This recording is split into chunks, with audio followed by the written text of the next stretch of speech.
News 18 पूरे भारत से लगातार कोरोना वायरस से जुड़ा बुलेटिन आपको दिखा रहा है, खबरें आपको दिखा रहा है और आप तक पहुंचा रहा है। देश में 21 दिन का लॉकडाउन है। आप भी नियमों का पालन करें और खुद को सुरक्षित रखने के लिए घर में रहें। न्यूज 18 इंडिया हर घंटे कोरोना बुलेटिन भी आप तक पहुंचा रहा है। लॉकडाउन के दौरान देश में 10 करोड़ लोग रोज न्यूज 18 देख रहे हैं। न्यूज 18 पर भरोसा करने के लिए हम अपने करोड़ों दर्शकों को धन्यवाद भी देते हैं। साथ ही मुश्किल घड़ी में अपने उन सभी reporters, video journalist, design team और सपोर्ट स्टाफ को भी हम सलाम करते हैं, जिनके हौसलों की और जज्बे की बदौलत लगातार हर छोटी से बड़ी और सटीक खबर हम आप तक पहुंचा रहे हैं। देश के चप्पे चप्पे पर ये तमाम लोग बने हुए हैं सिर्फ आपके लिए, ताकि हर खबर लगातार आप तक पहुंचाते रहें। सबसे पहले बात करेंगे मुंबई में एक और कोरोना से हुई मौत की। दरअसल ये जो मरीज है वो कल भर्ती करवाया गया था। बताया जा रहा है कि कोरोना से मरने वाली महिला को कल अस्पताल में भर्ती करवाया गया था और महिला को पिछले 4 दिनों से सीने में दर्द की शिकायत थी, जिसके बाद उसका कोरोना टेस्ट पॉजिटिव आया। ज्योत्सना हमारी सहयोगी जुड़ गई है ज्यादा जानकारी के साथ। ज्योत्सना, कल अस्पताल में भर्ती करवाया गया था, क्या सीने में दर्द की शिकायत के अलावा कोई और सिम्टम नहीं था? जी बिल्कुल, कल रात जो है वो एक महिला की मौत हो चुकी है। इस महिला की उसको काफी सारी परेशानी थी, जैसे उसको सीने में दर्द था, सांस लेने में उसको तकलीफ हो रही थी, साथ ही साथ वो हाइपरटेंशन की पहले से ही मरीज थी, जिसको लेकर कल उसे मुंबई बीएमसी अस्पताल में एडमिट कराया गया था। वहां पर उसका इलाज चल रहा था और जो उसके शुरुआती लक्षण जो थे वो कोरोना से जुड़े हुए लक्षण थे, जैसे सांस में तकलीफ हो रही है, चेस्ट में दर्द हो रहा है, हाइपरटेंशन उनको पहले से था। तो इन सबको देखते हुए डॉक्टर ने उनका कोरोना का टेस्ट करवाया था, जिसमें वो पॉजिटिव पाई गई थी, जिसके बाद महिला को कल ही एडमिट किया था और महिला की कल ही मौत हो चुकी है। यानी कि महिला जो है, हम कह सकते हैं कि पिछले कुछ दिनों से कोरोना पॉजिटिव, कोरोना संक्रमित ही थी वो महिला। जी ज्योत्सना। चेन्नई में सब्जियों की खरीदारी के लिए बाजार में लोगों की भीड़ उमड़ पड़ी। लॉकडाउन की वजह से वहां के ज्यादातर बाजार बंद हैं। लेकिन जरूरी चीजों के लिए खुले एक बाजार में सामान खरीदने वाले काफी संख्या में पहुंच गए। सब्जियों की कुछ दुकानों पर भीड़ इतनी बढ़ गई कि लोगों को इंतजार तक करना पड़ा। इस दौरान लोगों ने एक दूसरे से जरूरी फासला भी नहीं रखा। वो बेहद पास खड़े होकर आम दिनों की तरह ही खरीदारी करते दिखाई दिए, जिनमें कुछ ही लोग मास्क या कपड़े से अपना चेहरा ढके हुए नजर आए। कोरोना वायरस के हिसाब से लोग तो इतना डरा हुआ है, फिर भी हम लोग क्या करें, अभी कस्टमर को ये करने के लिए हम लोग फिर भी बैठा है। डरने तो सबको तो है। कोरोना वायरस के डर से सब्जियों के अलावा आटा, चावल और दाल जैसी जरूरी चीजों के लिए भी बाजार में भीड़ जुटी। एज अ डॉक्टर इसका कैसे एनालिसिस कर रहे हैं कि अभी हम कहां पर हैं, और एक स्थिति और एक पिक्चर देश के सामने अगर बतानी हो तो आप क्या रखेंगे? देखिए प्रतीक जी, जो हम पूरा विश्व का ट्रेंड देखें तो थर्ड वीक से जो एक्सपोनेंशियल ग्रोथ हो रही है, जो प्रधानमंत्री जी ने डाटा दिए कि पहले 1,67,000 दिन में और फिर अगले 11 दिन में और फिर अगले 1,00,000 मात्र 4 दिन में, तो उस एक्सपोनेंशियल ग्रोथ में हम कहीं ना कहीं अभी थोड़े से सेफ मार्जिन में हैं, लेकिन अलार्मिंग है। मैं आज नोएडा में ही आज 5 केस आपका न्यूज़, हाँ मैंने देखा, अभी मैं आपके पास आ रहा हूँ, सवाल आया 5 केस नए नए आए हैं। वो नोएडा वाला सवाल आ गया मेरे पास, भेज रही है, वो कह रही है कि मेरी जो सोसाइटी है वो सील कर दी गई। अब सवाल ये है कि अब देखिए, अभी भी कम्युनिटी टू कम्युनिटी, मैं यहाँ अस्पताल में एक ड्यूअल रोल भी अदा कर रहा हूँ। एक डॉक्टर का रोल भी अदा कर रहा हूँ, एक पॉलिटिशियन वाला भी और एक समाज सेवक वाला भी, और जो मेरे यहाँ से पलायन कर रहे हैं लोग बाग, मैं उनको रोककर उनके भोजन का इंतजाम करने का भी एक जनप्रतिनिधि होने के नाते मल्टीपल रिस्पॉन्सिबिलिटीज के साथ हम लोग,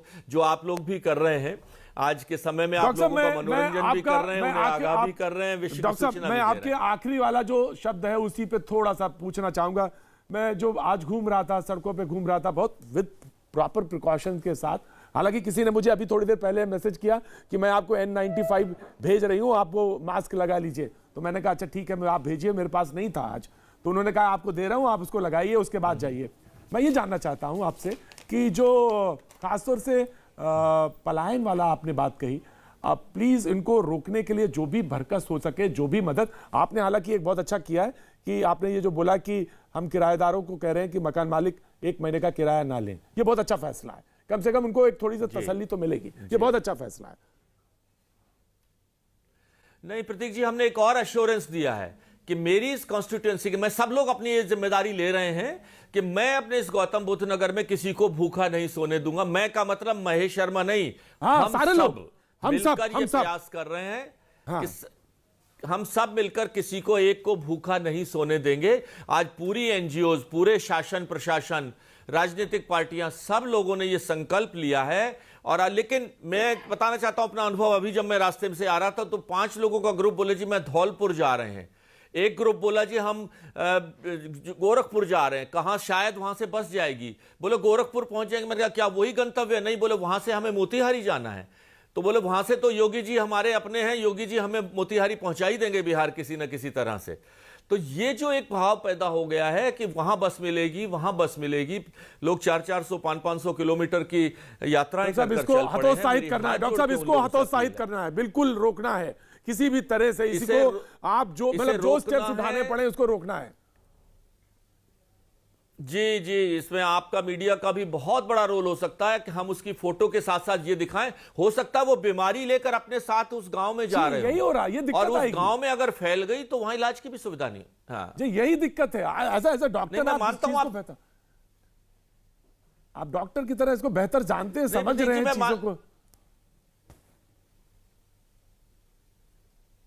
जी प्रतीक जी, मैं समझता हूं कि अगर बीमारी लेकर वहां चले गए तो बहुत मुश्किल होगी, बहुत मुश्किल होगी अगर बीमारी लेकर वो चले गए तो। डॉक्टर साहब, वो जो सवाल मैंने पूछा था कि अभी आपने कहा कि 900 जो है वो अभी जो 4 दिन में प्रधानमंत्री से कह रहे थे 4 दिन में 1 लाख पहुंच जाए, तो वो स्थिति एक्सपोजिशनल वाली तो स्थिति नहीं आई है। लेकिन हम जहां पे खड़े हैं, हम ये माने कि हम अगर इस हफ्ता, क्योंकि बहुत सारे लोग कह रहे हैं कि ये जो हफ्ता है बहुत क्रिटिकल है, तो डॉक्टर के नाते आप ये इसको थोड़ा एक्सप्लेन करें कि ये हफ्ता क्यों क्रिटिकल है लोगों के लिए। क्योंकि तमाम सारे व्हाट्सएप में मैसेजेस आ रहे हैं। अभी एक डॉक्टर का मैसेज घूम रहा था कि हफ्ते में ये है, फिर उसके बाद उनका क्लैरिफिकेशन भी आ गया उन डॉक्टर का कि नहीं, इसका मतलब ये था कि हमें थर्ड स्टेज की तैयारी करनी है। तो मैं ये जानना चाहता हूं कि एनालिसिस करें अगर as a scientist, as a doctor आप, तो हम कहां स्टैंड कर रहे हैं ये जानना जरूरी है। देखिए, उसका मैं रीजन समझाता हूं कि मान लीजिए मैं 3 सप्ताह से यहां खुद ही स्वयं ही अपने ऊपर लेता हूं कि मैं इन्फेक्टेड था आज से 3 सप्ताह पहले। मान लो मैं इन्फेक्टेड था आपसे 3 सप्ताह पहले, तो पहले सप्ताह में मुझसे मान लो 100 लोग मिले, तो मैंने 100 लोगों तक ट्रांसफर किया। अगले सप्ताह में उन 100 ने, तो अब वो 100 महेश शर्मा बन गए। वो 100 महेश शर्मा मिलकर उन्होंने ट्रांसफर कर दिया 1000 लोगों को। अब वो 1000 महेश शर्मा बन गए। वो 1000 महेश शर्मा मिलकर ट्रांसफर कर देंगे 10,000 लोगों को। तो ये जो 3 सप्ताह का एक्सपोनेंशियल ग्रोथ हो रहा है, इसका कारण यही है कि पहले सप्ताह मैंने 100 को किया, मैं 100 महेश शर्मा ने मिलकर 1000 को किया, और फिर 1000 ने मिलकर 10,000 को किया, और फिर 10,000 मिलकर 1 लाख को करेंगे। तो आज